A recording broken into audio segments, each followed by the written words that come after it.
Seorang narsistik suka menyebabkan kecemburuan dari korbannya dia atau pasangannya dia. Seorang narsistik suka menggoda orang lain di depan pasangannya, walaupun itu dilakukan secara halus.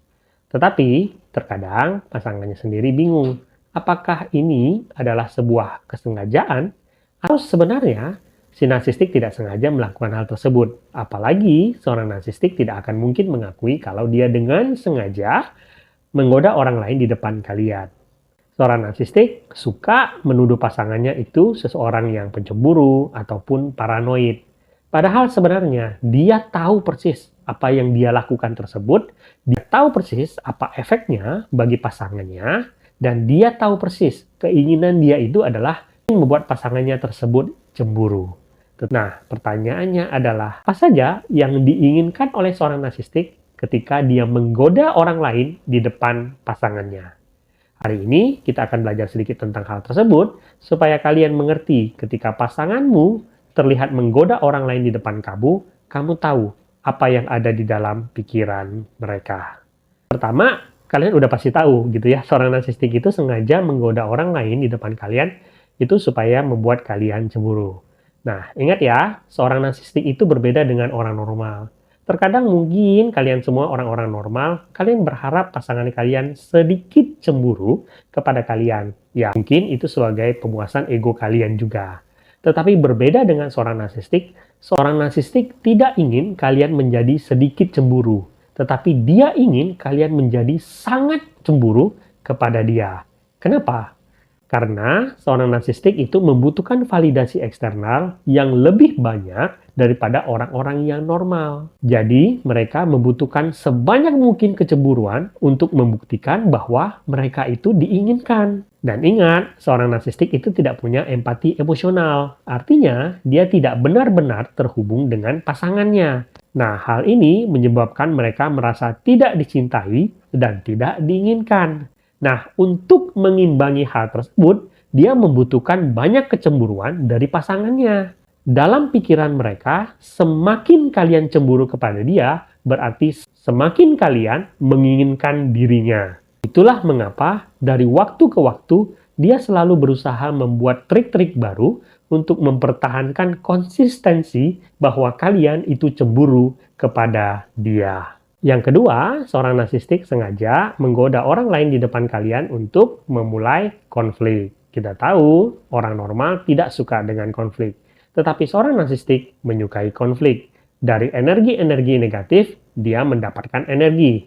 Ketika seorang narsistik merasa bosan, dia akan berusaha memicu konflik dan drama. Dan hal yang paling sering dia lakukan itu adalah mengganggu pasangannya. Ketika dia berusaha memancing konflik dengan pasangannya, dan kemudian berhasil membuat kalian berargumen dengan dia, pada saat itulah energi dia mulai terisi. Darah mereka kemudian mengalir deras dan membuat mereka bersemangat menjalani hidup. Berbeda dengan orang normal yang tidak ingin merasakan konflik, seorang narsistik sangat menyukai konflik. Dan dengan menggoda orang lain di depan kalian, itu adalah salah satu cara yang efektif untuk memulai argumen. Yang ketiga, seorang narsistik suka menggoda orang lain di depan kalian, itu tujuannya adalah membuat kalian posesif.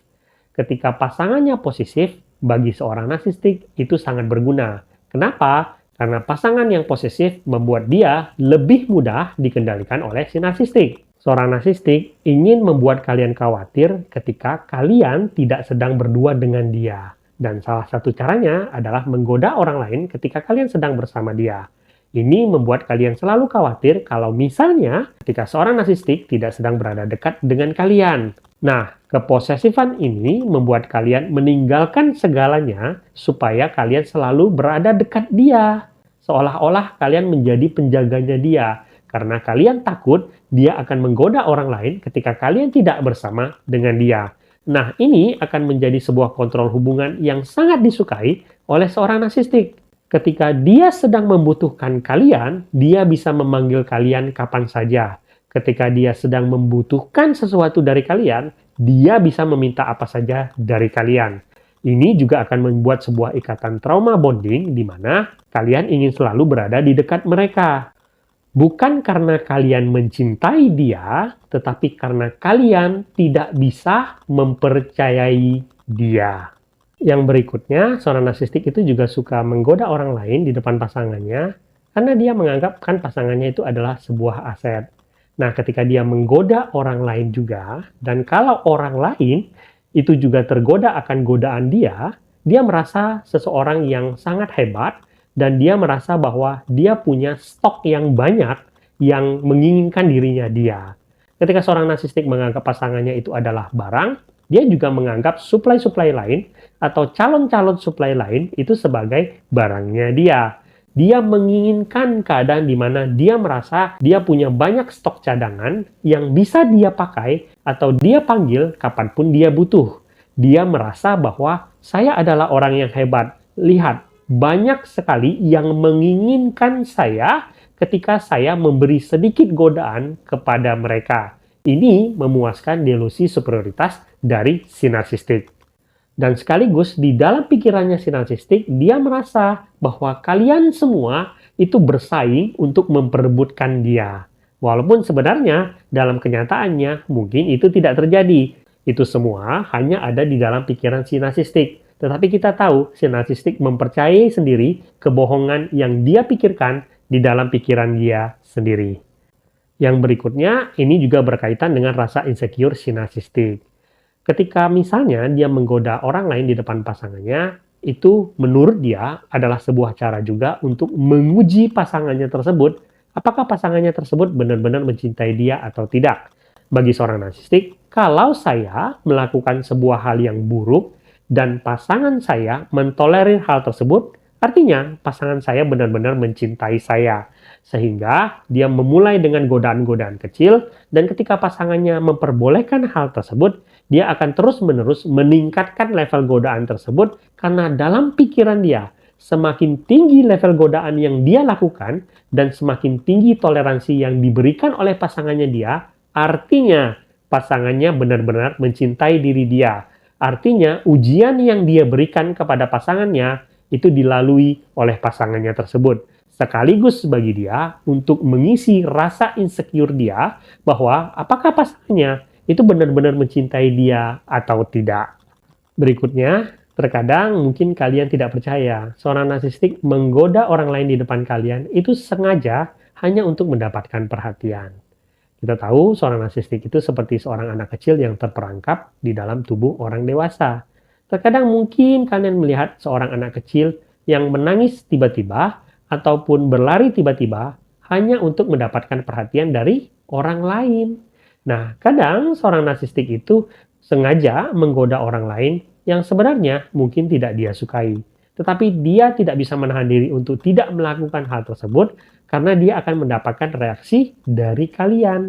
Jadi kalau kalian misalnya adalah orang-orang yang pencemburu ataupun benar-benar reaktif, dia tahu kalau apa yang dia lakukan tersebut akan memancing reaksi kalian. Dan dia secara simpel hanya melakukan hal tersebut untuk mendapatkan perhatian kalian. Dan yang terakhir, kita tahu triangulasi itu juga bisa dilakukan oleh seorang narsistik untuk menggoda pasangannya. Terkadang seorang narsistik dengan sengaja membenturkan dua orang secara bersamaan supaya dia bisa mendapatkan keuntungan dari hal tersebut. Seorang narsistik sengaja menggoda orang lain di depan pasangannya untuk memberikan warning kepada pasangannya bahwa kalau kamu memperlakukan saya dengan buruk, saya punya cadangan yang lain dan orang itu ada di depan kamu. Jadi kamu harus berhati-hati, jangan memperlakukan saya dengan buruk atau jangan berani menentang saya karena saya sudah punya stok lain yang siap sedia akan saya ambil kalau kamu tidak memenuhi permintaan saya.